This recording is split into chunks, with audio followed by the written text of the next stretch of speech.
तो नाज़रीन थी हेडलाइंस, अब खबरों को तफसील से जानेंगे। आशीष पांडे ने दिल्ली के पटियाला हाउस कोर्ट में खुद सुपुर्दगी कर दी है। अदालत ने उसे 1 रोज के लिए पुलिस तहवील में भेज दिया है। दिल्ली के एक 5 सितारा होटल में आशीष पांडे ने गुंडागर्दी की थी, जिसका वीडियो आम हुआ था। वीडियो में आशीष को पिस्तौल लहराते हुए और एक जोड़े को धमकी देते हुए देखा गया था। ये वाकया 14 अक्टूबर का है, जिसके बाद वो मफरूर था। आपको बता दें कि आशीष बीएसपी के साबिक एमपी राकेश पांडे का बेटा है। आशीष पांडे ने खुद को बेकसूर बताया है।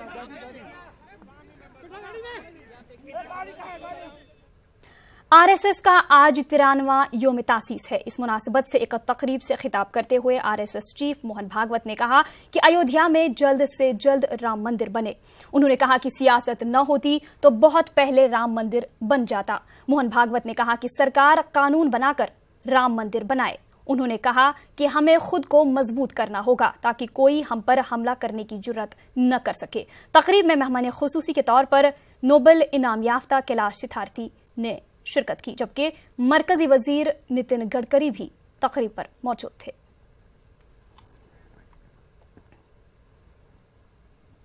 वहीं आरएसएस चीफ मोहन भागवत ने सियासत को राम मंदिर की तामीर में ताखीर की वजह बताया। चल गया कि वहां मंदिर है, नीचे है, सब सिद्ध हो चुका है, फिर भी न्यायालय में प्रकरण है और लंबा हो रहा है। अब कितना लंबा हो जाए भाई? हिंदू समाज तो कितने वर्षों से राह देख रहा है। और लोग जानते हैं, सत्य भी जानते हैं, निर्णय तुरंत आ भी सकता है, लेकिन कुछ लोग हैं जिनको इस पर राजनीति चलानी है, वो इसको लंबा करते हुए दिखाई देते हैं। राजनीतिक लोग हैं। ये राजनीति नहीं आती तो मंदिर कब का बन चुका होता। राम मंदिर के सिलसिले में मोहन भागवत के बयान पर रुकन पार्लियामेंट असदुद्दीन ओवैसी ने यह रद्द अमल जाहिर किया है। ओवैसी ने कहा कि मोहन भागवत का बयान मुल्क के आईन के खिलाफ है। बना सकते, ये तो बेसिक कॉन्स्टिट्यूशन के बेसिक स्ट्रक्चर के खिलाफ है। ये राइट टू इक्वालिटी का वायलेशन होगा। मगर करिए, आप कौन रोक रहा है?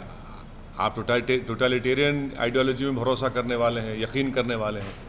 आपकी सरकार है जो टोटलिटेरिज्म को प्रमोट करती है, तो करिए आप। नहीं, कंसेंसस तो ये टोटलिटेरिज्म की मिसाल है ना, ये सरकार और आरएसएस। ये तो इग्नोरेंट है, लॉ को जानते नहीं है।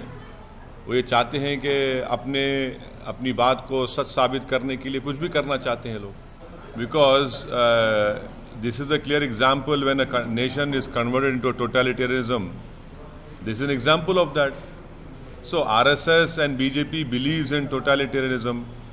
They do not believe in pluralism or in rule of law. Mohan Bhagwat के बयान पर खालिद रशीद फिरंगी क्या कहते हैं, आइए देखते हैं। समझते हैं कि ये कोई नई बात नहीं है, बल्कि जब भी इलेक्शंस होने वाले होते हैं सिलसिले इस किस्म के मसाइल को छेड़ा जाता है, जिससे कि जो जनरल मुद्दे हैं उससे लोगों के जहनों को हटाया जा सके। क्योंकि इधर कई स्टेट्स में अहम इलेक्शन हैं, इम्पोर्टेंट इलेक्शंस हैं, तो उससे कहीं ना कहीं ये जहन हटाने की बात है।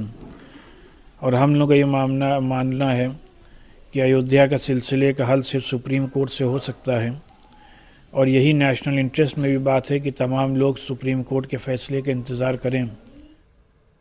बाबरी मस्जिद एक्शन कमेटी के मेंबर जफरयाब जीलानी ने अलीगढ़ मुस्लिम यूनिवर्सिटी में कश्मीरी तलबा के खिलाफ कार्रवाई पर तशवीश का इजहार किया। जफरयाब जीलानी कानपुर में AMU ओल्ड बॉयज एसोसिएशन की तरफ से मुनक्किद किए गए सर सैयद डे डिनर में शिरकत कर रहे थे। अलीगढ़ मुस्लिम यूनिवर्सिटी भी हिंदुस्तान की 250 यूनिवर्सिटीज़ की तरह है।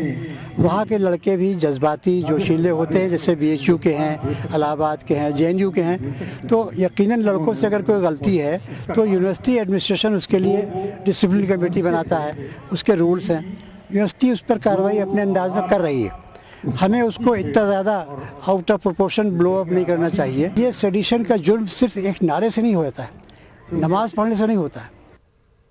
मसाजिद में मुस्लिम खवातीन की अदायगी नमाज के मामले में मुस्लिम पर्सनल लॉ बोर्ड ने वजाहत की है। बोर्ड की तफहीम शरीयत कमेटी के कन्वीनर डॉक्टर कासिम रसूल इलियास ने कहा है कि मसाजिद में खवातीन की अदायगी नमाज पर कोई पाबंदी नहीं है। इस्लाम में खवातीन को मसाजिद में नमाज की अदायगी की इजाजत है।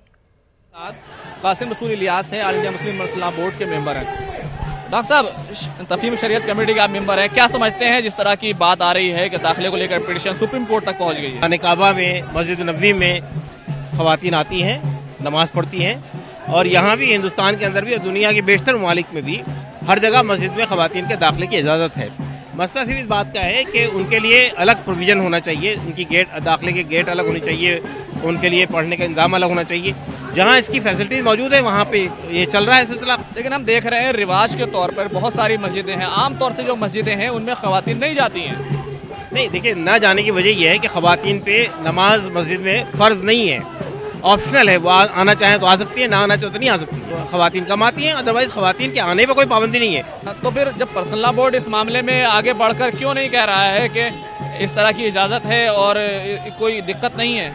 अगर पर्सनल लॉ बोर्ड से सवाल किया जाएगा तो पर्सनल लॉ बोर्ड कहेगा। तो क्या Muslim personal law board Supreme Court में जब ये मामला गया है, इस तरह के मामले आप लोग देखते हैं, तो क्या इसकी हिमायत करेंगे आप लोग? देखिए, सुप्रीम कोर्ट में हमको जाने की इजाज़त नहीं है। जाएंगे या नहीं जाएंगे ये हमारी आमला तय करेगी। आमला का इजलास हो रहा है हमारा भी अगले महीने दिसंबर में, उस मौके पर हम इस पर गौर करेंगे। अलबत्ता ये कि हमारा ख्याल ये कि इसकी हमको मुखालफत नहीं करनी चाहिए। कैमरामैन सत्य प्रकाश के साथ शहजाद, न्यूज़ 18 दिल्ली।